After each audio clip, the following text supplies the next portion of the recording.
De regreso para continuar este estudio, ahora pasando al capítulo 25, ah, que todavía es parte de esta sección en la cual se habla, se enfatiza esto de recordar y celebrar lo que el Señor ha hecho. Pero en la última intervención, el último estudio que tuvimos hace unos minutos, el énfasis estaba en que no solo en ocasiones especiales, sino todo el tiempo, bajo cualquier circunstancia, el pueblo de Israel debería de recordar, servir, adorar al Señor. Ahora, al entrar al capítulo 25, nos encontramos que el Señor ahora añade otro tiempo especial, otro tiempo designado en el sentido que Él específicamente les da un tiempo, un momento cuando ellos habrán de observar cierta forma de vida, la cual habría de alterar prácticamente lo que habían estado haciendo por años en realidad, para específicamente concentrar su mente, su actitud en aquello que les recordaba que el Señor en realidad era el dueño de todo, que todo lo que Israel era y que todo lo que tenía, en realidad, en última instancia, pertenecía a Él. El resumen que hemos puesto en sus bosquejos dice así: una vez establecida en la tierra, y eso es importante porque obviamente esto no podría observarse mientras estaban en camino a la tierra prometida. Esto es una legislación, un tiempo que ha sido designado por el Señor para que lo observen cuando ya estén establecidos en la tierra y cierto tiempo haya pasado. Una vez establecida en la tierra, Israel observaría el séptimo año como de reposo para la tierra, sin sembrar ni cegar, y lo que naciera por sí solo sería alimento para todos el siguiente año. Después de 7 años sabáticos, o sea, después de 49 años, el 50 años sería el jubileo. Su comienzo se anunciaría tocando el cuerno, y también la tierra tendría reposo. Las parcelas vendidas retornarían a sus dueños originales, por lo que al vender un terreno se debería tomar en cuenta el número de años que faltaban hasta el jubileo. Solo las casas dentro de una ciudad amurallada se venderían en perpetuidad, excepto cuando fueran posesión de los levitas. Todo esto les haría recordar que la tierra pertenecía a Yahweh. Y eso lo tenemos en el versículo 23. Vale la pena que lo veamos ahora. 25, capítulo 25, versículo 23. La tierra no se venderá a perpetuidad, porque la tierra mía es. Pues vosotros forasteros y extranjeros sois para conmigo. No les pertenecía. La tierra pertenecía al Señor y Él les había dado el privilegio de morar en ella y también trabajarla para así obtener su sostén. Entonces, el que cayera, además de eso, y esto va en conjunción con esto de que todo pertenece al Señor, el que cayera en extrema pobreza debería de ser acogido y tratado como un jornalero, no como esclavo, pudiendo él regresar a su familia y propiedad en el jubileo. Esto les recordaría que todos son siervos de Yahweh, Si alguien se vendía a un extranjero, el pariente cercano tenía la responsabilidad de redimirle y el rescate dependería de cuánto tiempo faltaba para el jubileo. Ahora, obviamente, esto es totalmente extraño y diferente para nosotros. No hay nada ni tan siquiera remotamente parecido a una situación como esta en lo que concierne la tierra, posesiones, personas que estén trabajando. Todo eso es diferente. ¿Cuál es la aplicación? He aquí mi sugerencia. Hagamos una pausa en nuestras labores y reconozcamos que la provisión para nuestra necesidad, tanto física como espiritual, se origina en la bondad de Dios. Todo lo que somos y tenemos pertenece a Él. Celebremos su bendición y demostremos agradecimiento conduciéndonos con benevolencia hacia nuestros hermanos, estando prestos a compartir con ellos la provisión del Señor en su necesidad, pues todos somos sus siervos. Versículos 1 al 7. Un cese de labores nos recuerda que es de Dios de quien proviene nuestro sustento. Debe de haber un momento en la vida del creyente cuando, cesando de sus ocupaciones, demuestra que su sostén proviene de Dios y no de sí mismo y de su propio esfuerzo. Como Israel debería trabajar 6 días y luego reposar en el séptimo día, la tierra también debería gozar su reposo cada séptimo año. En los versículos 1 y 2 del capítulo 25, tenemos que se mencionan 4 puntos importantes. Jehová habló a Moisés en el monte de Sinaí, diciendo: habla a los hijos de Israel y diles: cuando hayáis entrado en la tierra que yo os doy, la tierra guardará reposo para Jehová.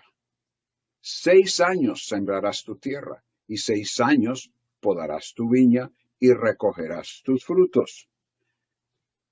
Particularmente en esos primeros 2 versículos, tenemos que es Yahweh quien da la instrucción a Israel. Jehová habló a Moisés. En el versículo 2 vemos que la legislación es para cuando ya estén establecidos en la tierra. También vemos que es Yahweh quien les da la tierra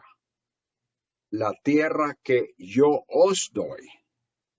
Y también el hecho de que el reposo de la tierra no sería sencillamente para dejarla reposar, dejar de trabajarla. Noten, guardará reposo para Jehová. ¿Cómo se llevaría a cabo esto? Eso lo estaremos viendo en los próximos versículos.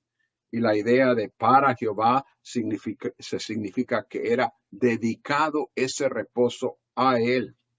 Y ese sería un reconocimiento de que el factor primordial en la provisión para Israel no era la labor que dedicaran a la tierra, por importante que fuera. Desde luego que no deja de tener importancia, sino que de Dios quien les daba tanto la tierra como su fruto.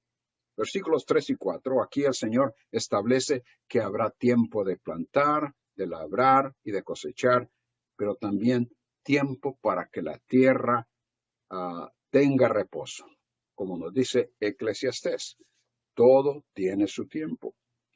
En los versículos 5 al 7, este sería un tiempo de demostrar confianza en la promesa y poder del Señor para la provisión que necesitaran. Cualquier cosa que la tierra produjera por sí sola, en ese día, en ese tiempo del jubileo, sería compartida por todos. Él se encargaría de beneficiarlos a todos. Según Deuteronomio capítulo 15, versículos 1 y 2, las deudas serían perdonadas. Y Deuteronomio 31, 10 al 13 especifica que la ley sería leída públicamente, dando así una oportunidad para que todos la escucharan y aprendieran. Obviamente era todo un año. Había suficiente tiempo para que con detalle la ley se leyera y así el pueblo escuchara lo que el Señor había comunicado. Recordémonos que en ese tiempo la mayoría de la gente, bueno, en realidad no habían copias para distribuir. La copia era la que Moisés tenía en ese tiempo y que luego se habría de leer a la congregación, pero eso daría tiempo para que todos la escucharan y así aprendieran lo que el Señor tenía para ellos. También tenemos que durante ese tiempo, al fin de cada 7 años, durante el tiempo del año de la remisión de las deudas, según nos dice Deuteronomio 31:10, en la fiesta de los tabernáculos, cuando todo Israel venga a presentarse delante de Yahweh, tu Dios, en el lugar que él escoge, es ahí cuando le dice, leerás esta ley delante de todo Israel. De manera que al final del tiempo de la cosecha, cuando ya la labor necesaria, inmediata para que la tierra produjera, ya había disminuido, entonces ese era tiempo para dedicar a escuchar la ley del Señor y desde luego, como hemos dicho, aprender de ella. Ahora, desafortunadamente, no hay evidencia de que el año sabático haya sido observado. O si a un caso fue hecho, fue en muy pocas ocasiones y sin ninguna regularidad. Hay un pasaje en Jeremías 34, versículos 8 al 22, donde se encuentra una proclamación para liberar a los esclavos, mientras se buscaba el favor del Señor.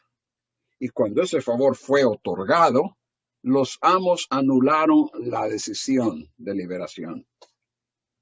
La buena intención de observar el jubileo en Números 36:4 fue solo eso, una buena intención, pero en realidad no se llevó a cabo. En segundo de Crónicas 36:21, parte de la razón para el cautiverio fue la falla en observar el año sabático. En Nehemías capítulo 5 es el ejemplo más cercano que tenemos en cuanto a la obediencia de Levítico 25. Y aunque la razón para lo que se relata allí tiene que ver con la precaria situación de los habitantes de Jerusalén y la opresión por la cual estaban pasando a manos de los que poseían mejores recursos, en realidad no es exactamente lo que encontramos en Levítico. En primer lugar, un cese de labores nos recuerda que es de Dios de quien proviene nuestro sustento. Recordar, en segundo lugar, que Dios es dueño de todo debe orientarnos a una vida de dependencia de Él y de justicia y honestidad hacia nuestros hermanos. En el versículo 10 dice, ese año os será de jubileo. Versículo 10. Santificaréis el año 50 y pregonaréis libertad en la tierra a todos sus moradores. Ese año os será de jubileo y volveréis cada uno a vuestra posesión y cada cual volverá a su familia. El término en español, jubileo, se deriva de la vulgata que tiene iobeleus, muy similar a lo que es en español, que evidentemente lo que hizo fue tratar de transliterar, poner en latín el sonido de las letras en hebreo. Esa es una transliteración y el término en hebreo es yobel, que se traduce en Éxodo 19:13 como bocina. De manera que el significado posiblemente tenga que ver con la forma en que se anunciaría el comienzo de un año, con el toque de la trompeta, que evidentemente habría sido un cuerno de carnero. Y aunque no tengamos por cierto el significado del término en sí, lo cierto es que el pasaje describe lo que ese año significaría para las personas en Israel. En el día de expiación del año 50 se proclamaría libertad para los que habían estado bajo esclavitud. Ya leímos eso en el versículo 10. También se repite en el versículo 41. Y en segundo lugar, para que la tierra regresase a sus dueños originales. En otras palabras, como ya leímos por ahí, la tierra no se vendía, no debería de venderse en perpetuidad. Era prácticamente una renta a largo plazo, podríamos decir que se hacía. Si usted quería comprar una parcela de tierra, faltaban 25 años para que se diera el jubileo, entonces el precio que debería usted pagar debería ser de acuerdo con lo que esa parcela de tierra habría de producir durante esos próximos 25 años, en base a eso. Pero cuando el jubileo llegaba, esa parcela regresaba a la posesión de las personas originales.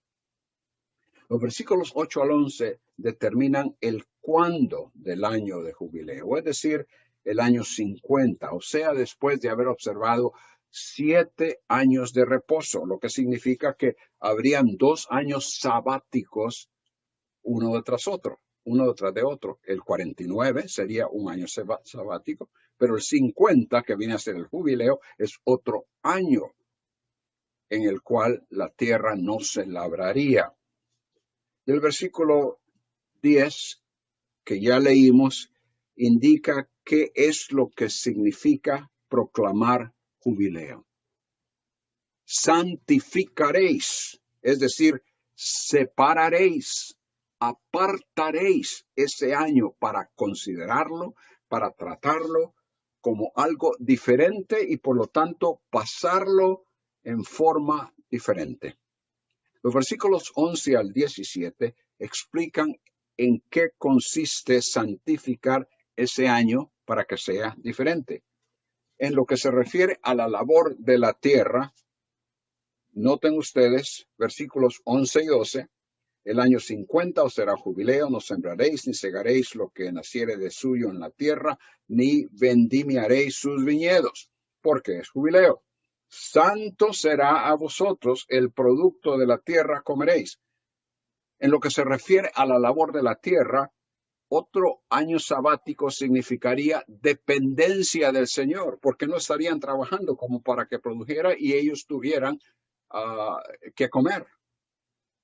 En lo que se refiere a las personas que habían caído en esclavitud, en el versículo 13, en este año de jubileo volveréis cada uno a vuestra posesión. Podríamos decir que para ellos significaría justicia.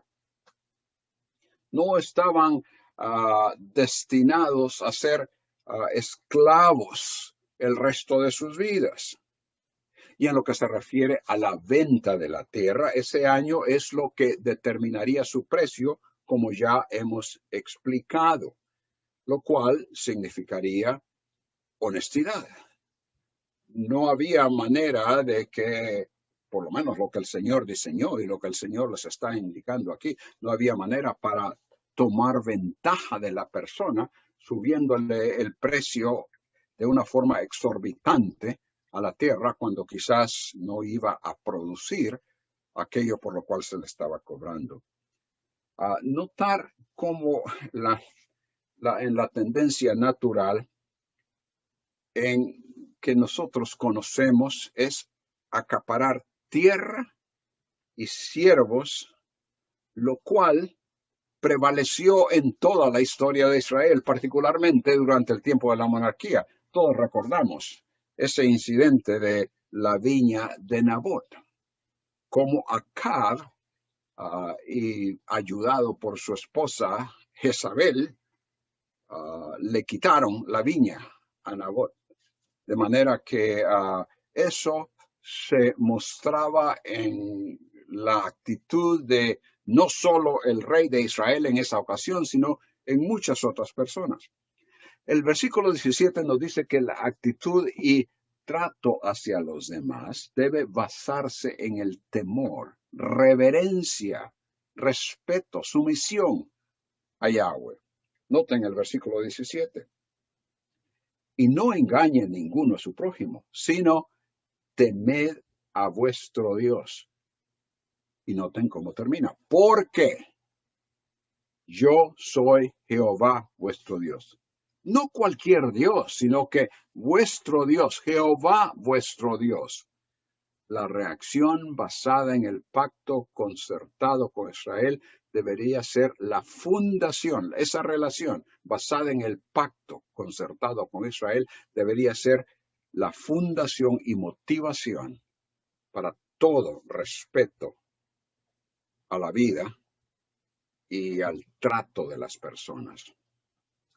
Y esto se resalta en los versículos 18 al 22, en los que se identifica la obediencia que debe estar presente, la obediencia a los estatutos de Yahweh en general y a las estipulaciones de ese capítulo en particular. Eso resultaría en abundante provisión y seguridad. Era necesario ejercer fe en Yahweh con 2 años seguidos sin labrar la tierra. El versículo 21 especifica que Él estará directamente involucrado en la provisión para esos años. Noten el versículo 21. Entonces yo os enviaré mi bendición el 6º año, y hará ella que haya fruto por 3 años. El verbo enviaré en el versículo 21 es literalmente el verbo mandar. Mandaré en el sentido de ordenar, no de enviar un paquete a algún lugar, no, es mandar en el sentido de ordenar. Yo ordenaré mi bendición el 6º año. Yahweh estaría literalmente y directamente involucrado en ejercitar su poder sobre la tierra para beneficiar, bendecir a su pueblo, cuando en realidad la mano humana no había intervenido, no habían trabajado para poder obtener el producto de la tierra. Pero el Señor les asegura que Él mandará, ordenará la bendición para ellos. Los versículos 23 y 24 establecen el punto clave para la legislación que aquí se introduce acerca de la tierra. Y lo leímos ya. Dice, la tierra no se venderá a perpetuidad porque la tierra mía es. Ese es el punto clave para toda esta legislación que el Señor está dando a su pueblo. En Romanos 11:35 se nos dice que de Él, por Él y para Él son todas las cosas. Si ese es el caso, se entiende entonces la exhortación del Señor a sus discípulos cuando le dijo que no se afanaran en cuanto a lo que habrían de comer o de beber o vestir. Les dijo, las aves ni siembran, ni ciegan, ni recogen en graneros, sino que el Padre Celestial las alimenta. El Nuevo Testamento también nos enseña no solo a depender de la provisión de aquel quien es dueño de todo, sino que nos llama a vivir de acuerdo con el llamamiento con el que hemos sido llamados. Ya hemos hecho referencia a ese versículo en Efesios capítulo 4, versículo 1, muchas veces. Nos enseña a desechar la mentira, el engaño, aquello que se desea hacer para alcanzar el beneficio personal sin considerar o sin que importe el daño a otros. Y que en vez de vivir así, que con el beneficio que Dios provee, que estemos dispuestos a compartir con el que tiene necesidad. Eso era lo que el Señor quería que su pueblo hiciera durante ese tiempo del año sabático y mucho más aún durante el año del jubileo, que dependieran de Él, que tuvieran la confianza, la fe, la total certeza de que Él proveería para ellos porque Él así lo había ordenado. Él era su proveedor. Y al depender de Él, no solo les daría para sí mismos, sino para que ellos también pudiesen compartir con los demás del pueblo y también tuviesen esa motivación de benevolencia y ayuda para los necesitados. Era algo que el Señor quería realizar en la totalidad de su pueblo. Y es así como en las epístolas y aún en los evangelios se nos habla acerca de lo que el Señor quiere hacer ahora con ese nuevo pueblo que Él ha levantado, no solo de una nación en sí, sino que en aquel tiempo estaba listo para hacerlo de toda nación y pueblo, lengua. Y como vemos al final allí en Apocalipsis, así será el caso y en gran parte ha sido aún durante nuestro tiempo, aunque sabemos que hay lugares donde hay gran necesidad todavía de que este evangelio sea predicado y la gente conozca lo que el Señor desea hacer, no solo en sus vidas personales, sino usarles a ellos para que también ellos bendigan a otros. La tendencia natural, y es algo de lo cual tenemos que cuidarnos como creyentes. Pero la tendencia natural es la explotación a otros, contra la cual Levítico 25 advierte fuertemente. Y es algo que también el Nuevo Testamento nos indica que no encaja con la bondad y misericordia que Dios nos extiende y que por lo tanto nos apartemos de ello, que lo excluyamos de nuestra vida. Esto nos lleva a otro punto en los siguientes versículos. Versículos 25 al 34 y luego otra sección un poco más adelante comenzando con el versículo 47. Pero este es el punto. Recordemos que Dios nos impone responsabilidades con relación a las necesidades de nuestros hermanos. Recordemos que Dios nos impone responsabilidades con relación a las necesidades de nuestros hermanos. Versículos 25 al 28 presentan el caso de un israelita que ha caído en tal pobreza que se le hace necesario vender. En realidad, como he dicho, alquilar a largo plazo hasta el año del jubileo parte de su tierra. El pariente cercano entonces tiene la oportunidad y a la vez la responsabilidad de prestarle su ayuda rescatando la tierra. Vean el versículo 25. Cuando tu hermano empobreciere y vendiere algo de su posesión, entonces su pariente más próximo vendrá y rescatará lo que su hermano hubiere vendido. De no tener pariente cercano y logra juntar lo que debe de alguna forma, no sabríamos cómo, él mismo puede rescatar la tierra. De otra manera tendría que esperar hasta el jubileo. Lo importante es que con el regreso de la tierra a los dueños originales en el jubileo, se evitaría la posibilidad de que unos acumularan propiedades y otros fueran quedándose sin nada. Debe haber en nosotros una presta disposición a ayudar al hermano que ha caído en extrema pobreza. De eso se habla en los versículos 25 al 28. ¿Qué nos dice a nosotros esto en lo que se refiere a la responsabilidad familiar, primeramente, y después en la responsabilidad a nuestros hermanos en la fe. En los versículos 29 al 34, habla de casas dentro de una ciudad, las cuales tenían un límite de un año para el rescate, y después de eso se considera venta de casas en perpetuidad. Pero casa fuera de los muros, evidentemente porque tenían un terreno que habría que cultivar, cosa que no sucedería en una casa dentro de los muros. Las casas fuera de los muros estarían sujetas a las mismas leyes de los terrenos, regresando al dueño original al final del jubileo. Solo las casas de los levitas, obviamente, por el hecho de que no tenían un territorio propio, tenían casas, sí, en las ciudades que el Señor les había asignado.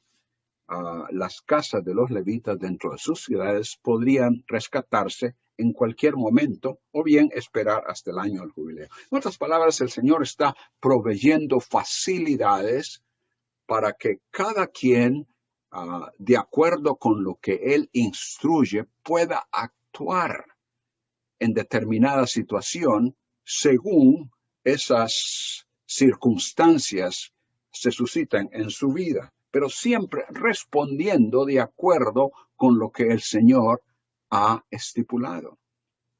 Qué gran enseñanza para nosotros, hermanos.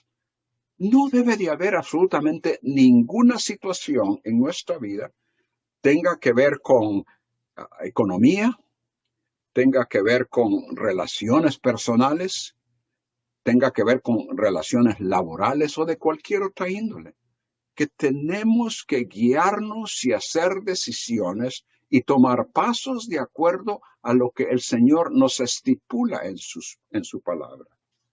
En los versículos 47 al 49, mientras que la sección que hemos visto trata con venta de tierra o casas, estos otros versículos tienen que ver con casos de extrema pobreza.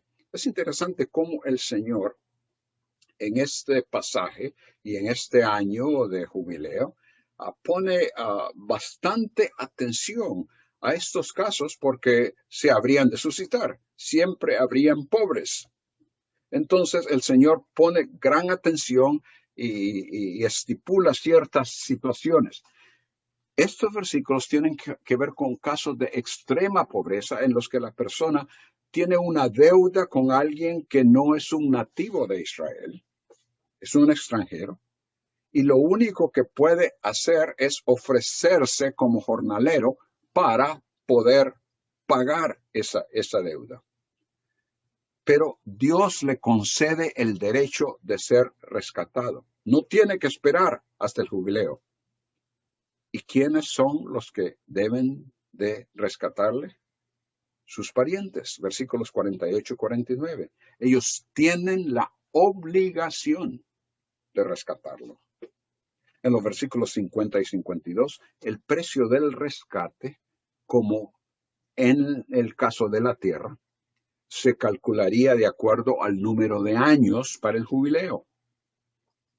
En los versículos 53 al 55 vemos el cuidado de parte de Dios hacia el israelita, hacia aquel que es parte de su pueblo.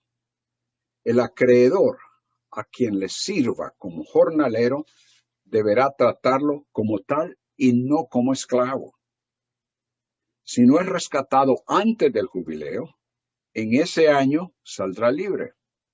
La razón para que el israelita fuese rescatado de toda situación de servidumbre o para su libertad en el año del jubileo es que ante todo ellos eran siervos de Yahweh porque Él los había rescatado. Vale la pena que leamos un par de estos versículos. Dice en el versículo 54, si no rescatare en esos años, en el año del jubileo, saldrá él y sus hijos con él.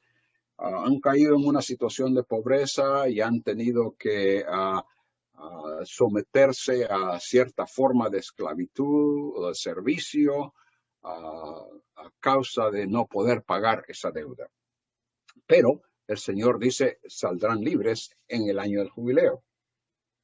Y dice, porque son mis siervos, son los hijos de Israel, y repite, son siervos míos, a los cuales saqué de la tierra de Egipto, yo, Yahweh, vuestro Dios. El principio del Nuevo Testamento, de que tenemos responsabilidades hacia nuestros hermanos en necesidad, se ilustra en la forma en que la iglesia iniciada en Jerusalén en esos primeros días, la forma en que respondió a los problemas de persecución, discriminación y aislamiento contra los creyentes y todo lo que eso implicó para ellos. Conocemos muy bien esos capítulos iniciales de Hechos, en este caso Hechos capítulo 2, versículos 44 al 46. Todos los que habían creído estaban juntos y tenían todas las cosas en común. Vendían sus propiedades, sus bienes, los compartían con todos según la necesidad de cada uno, que es lo que nos dice la Escritura. Y luego un poco más adelante dice que la congregación de los que creyeron era de un corazón y un alma. Y eso es lo que va a determinar la forma en que nos conducimos hacia los demás. Particularmente, obviamente, hacia aquellos que profesan el nombre del Señor. Que seamos de un corazón y un alma, unidos por el mismo sacrificio del Señor. Unidos por aquello que Él ha hecho a nuestro favor y que nos hace hijos de Dios y hermanos. Por eso es que nosotros, los evangélicos, nos llamamos hermanos, hermana. Pero que no sea superfluo, que verdaderamente creamos en eso. Y que si ese es el caso, que respondamos a las necesidades que existen entre los hermanos.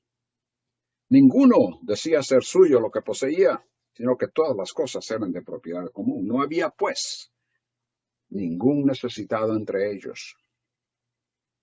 Y se distribuía a cada uno según su necesidad. Segunda de Corintios 8 y 9 son capítulos a los cuales ya hemos hecho referencia en varias ocasiones durante este tiempo de conferencia.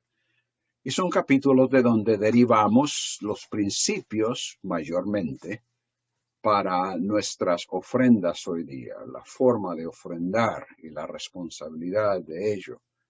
Pero su contexto original tiene que ver con la ayuda que las iglesias de Macedonia, es decir, Tesalónica, Filipos y Berea, enviaron para la iglesia en Jerusalén y que Pablo pone de ejemplo para exhortar a los corintios a participar en ello. Les dice, en el momento actual, vuestra abundancia, a los corintios les dice, suple la necesidad de ellos para que también la abundancia de ellos supla vuestra necesidad. Que sea esto algo recíproco cuando se dé la necesidad, una obligación mutua según la necesidad de cada congregación. Creo que esto no sucede muy a menudo en nuestro contexto. Hay iglesias que tienen gran necesidad y hay otras que están un poquito más holgadas, podríamos decir, en cuanto a sus recursos. Pero no sucede muy a menudo, por lo menos no me he dado cuenta de muchas iglesias que acuden a suplir para alguna necesidad entre los hermanos.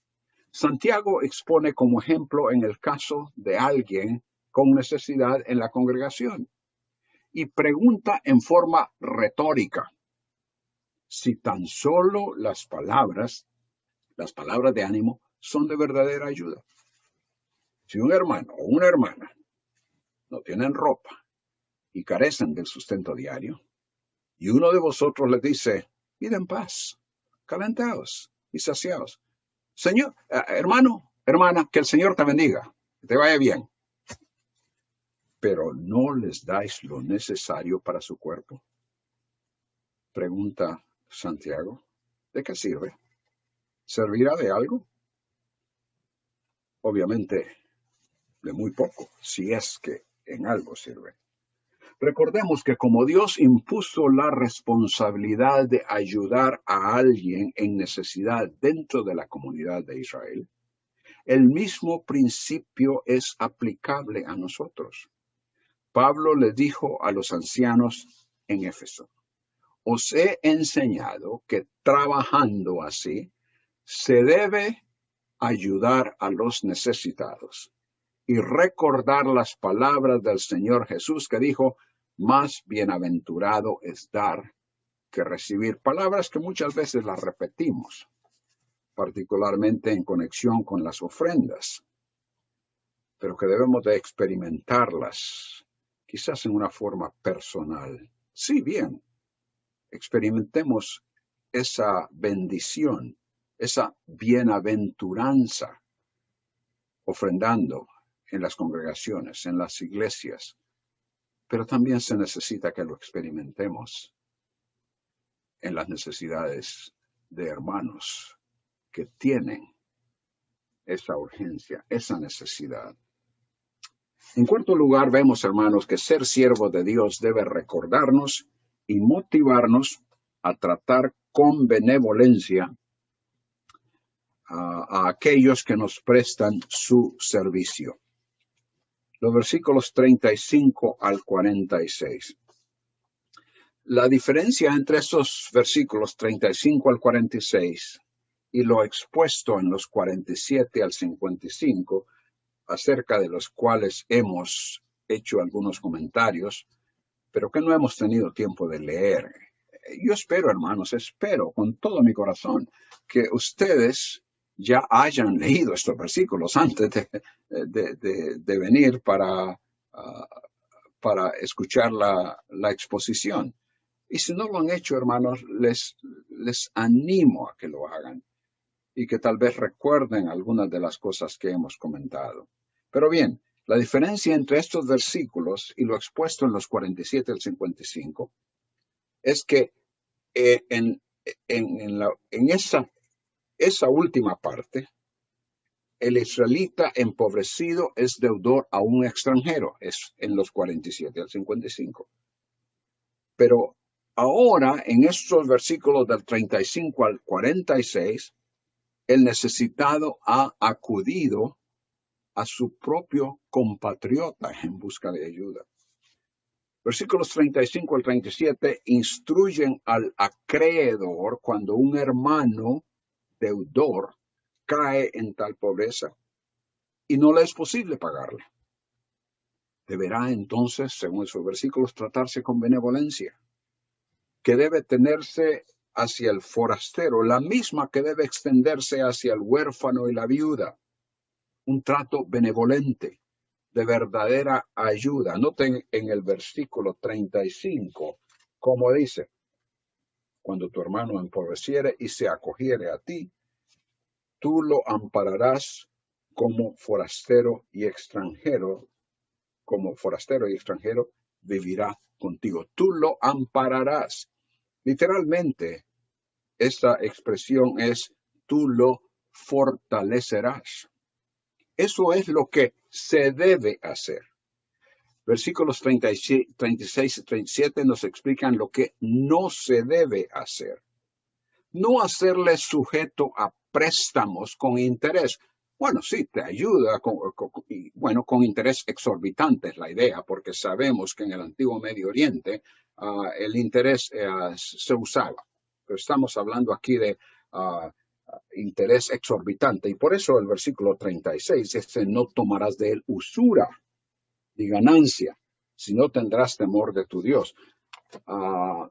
Necesitas $100.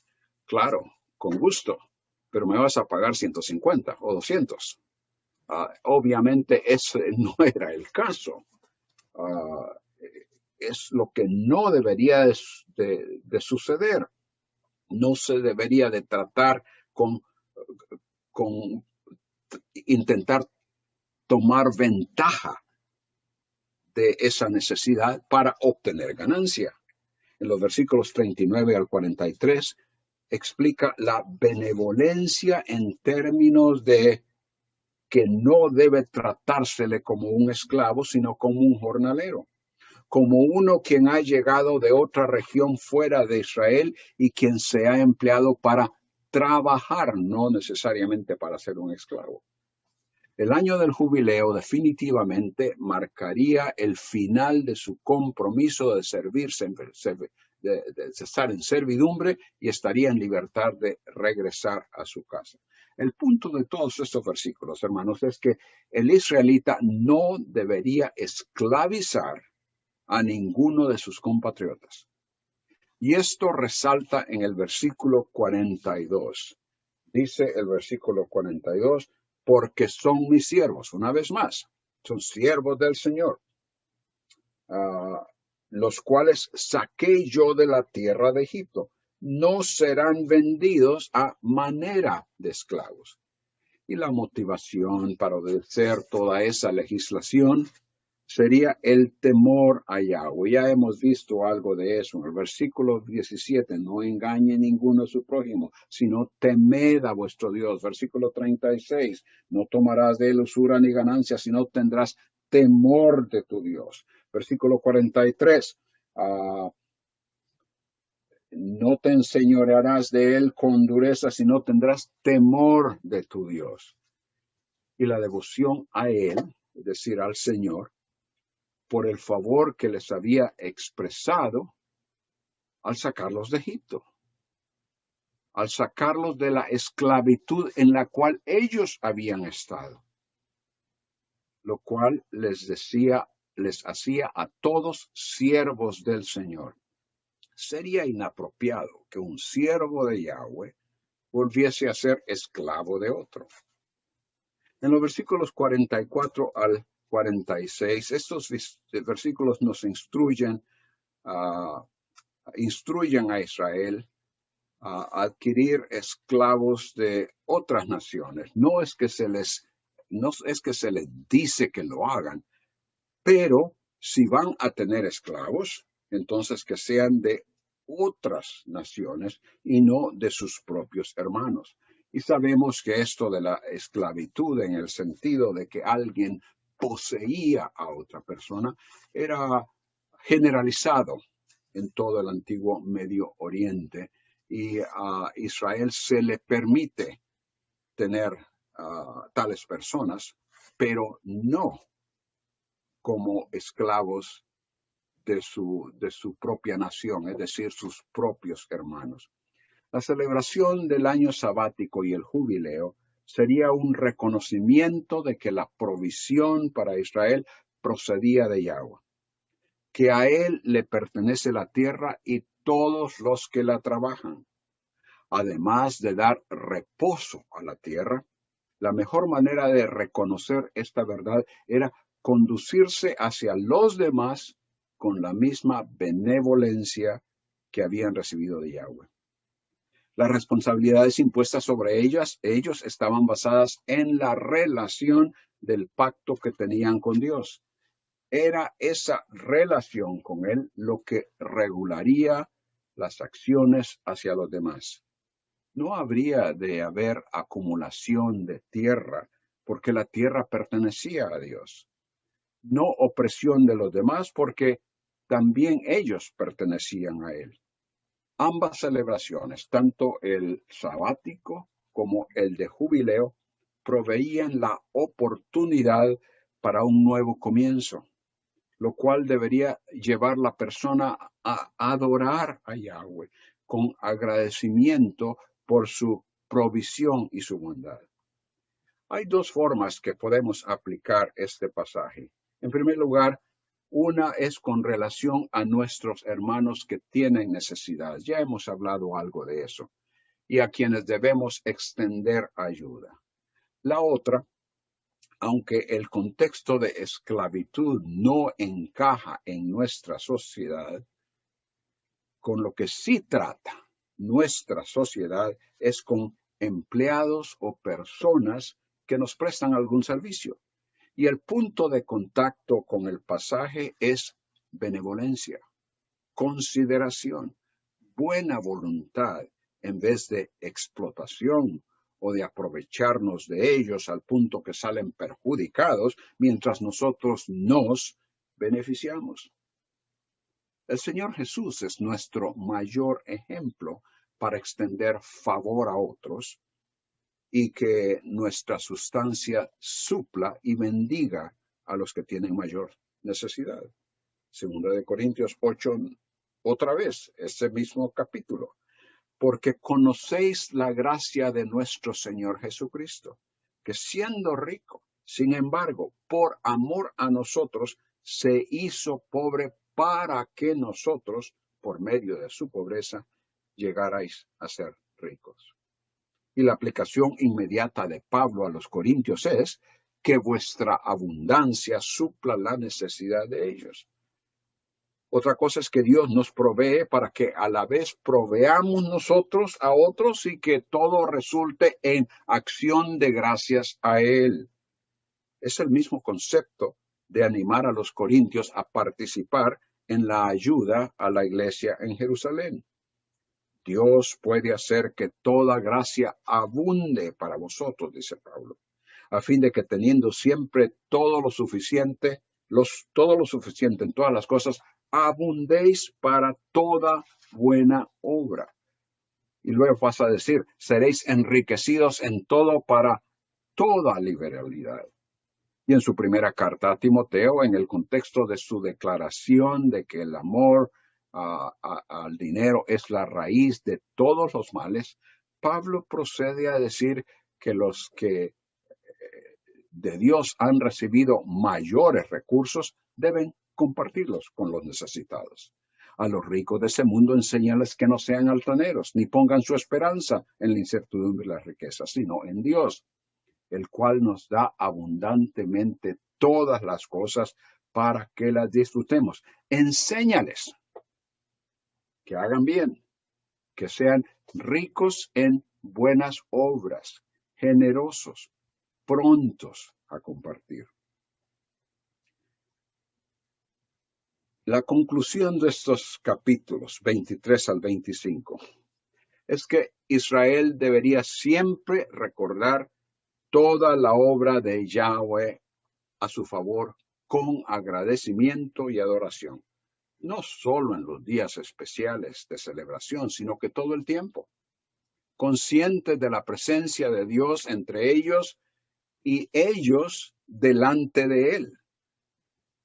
Ellos deberían expresar su dependencia y reconocer que toda provisión era obra de Él, cesando de sus labores a la vez que extendían benevolencia a sus hermanos necesitados. Nosotros, hermanos, como personas que confesamos dependencia de Dios, a quien pertenecemos y servimos, y a quien agradecemos el favor de su benevolente provisión espiritual y material, demostremos la realidad de ese sentir, imitándole a Él, extendiéndoles a otros consideración, honestidad, justicia y bondad, poniendo en práctica los preceptos del Nuevo Testamento, indicándonos que según tengamos oportunidad, hagamos bien a todos y mayormente a los de la familia de la fe. Y también, como dice Pedro, honrad a todos, amad a los hermanos, temed a Dios, honrad al Rey. Que lo que el Señor enseñó a Israel a través de estas dos celebraciones, tiempos de cesar labores para mostrar dependencia de Él y recibir su bendición para que ellos bendijeran a otros. Que esas cosas de alguna forma encuentren cabida y aplicación en nuestras vidas como creyentes en Cristo, que dependemos de Él para todo, para nuestra libertad espiritual, para nuestra seguridad de vida eterna y perdón de pecados, así como para la provisión de nuestras necesidades. Oremos. Una vez más, Padre, nos maravillamos al ver cómo tú, en tu gran misericordia y benevolencia, diste toda esa instrucción a tu pueblo, para que ellos, imitando, obedeciendo, tomando en cuenta cada detalle de lo que tú instruiste, pudiesen reflejar tu grandeza, tu benevolencia y por sobre todo tu santidad. Señor, nosotros también hemos recibido tu palabra y deseamos llevarla a cabo, ejecutarla, experimentarla, ponerla en práctica en nuestras vidas, a diario, en todo. Confesamos, Padre, que tantas veces fallamos y te rogamos que nos perdones, que nos ayudes, Señor, que nos dirijas con tu espíritu y esa palabra poderosa a aplicarlo todo de manera que verdaderamente seguimos tu voluntad y verdaderamente te glorificamos en todo lo que hacemos. Gracias, en el nombre de Cristo. Amén.